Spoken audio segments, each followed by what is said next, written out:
Now, Israel claims that its latest strikes on Lebanon targeted the Hezbollah tunnels and rocket launch sites in response to security threats along the border. But United Nations monitors say that Israel has itself carried out thousands of ceasefire violations ever since the truce came into effect in November 2024, including airstrikes that have killed more than 100 people in Lebanon. As these strikes continue, Hezbollah is warning that any push to disarm this group could trigger a civil unrest. Our next report tells you more.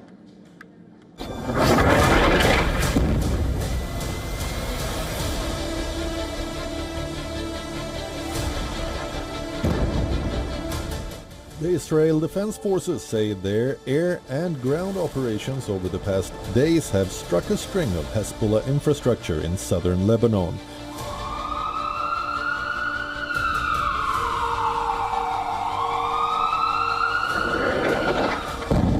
Including rocket launch sites, tunnel networks and training camps used to plan attacks on Israel.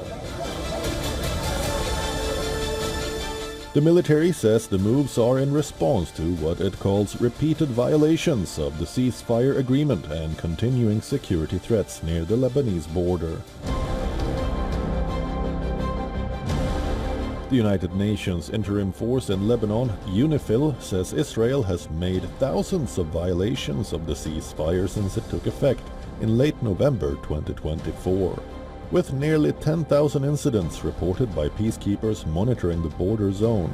According to UN figures, Israeli strikes have killed at least 127 civilians in Lebanon since the ceasefire, including women and children.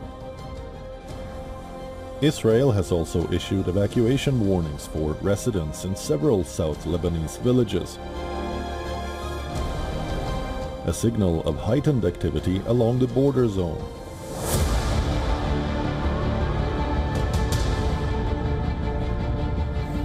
But beyond the military moves, a political storm is brewing in Beirut.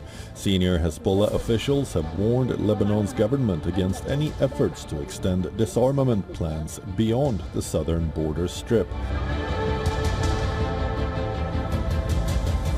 They say such steps could lead to instability, chaos, and even civil war. According to reports, Hezbollah's political bureau said forcing full disarmament under Lebanese state control is the biggest crime and could open a new front of internal violence in a country still fragile from past wars and political crises. The warning comes as Lebanon's army has begun moving into areas between the Litani River and the Israeli border.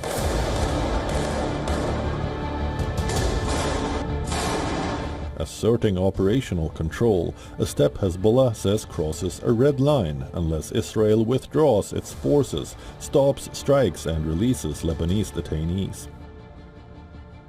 Analysts warn that the dual pressures of Israeli military action and domestic political friction in Lebanon could test the 2024 truce deal and risk spillover dynamics at a time when regional tensions remain elevated across West Asia.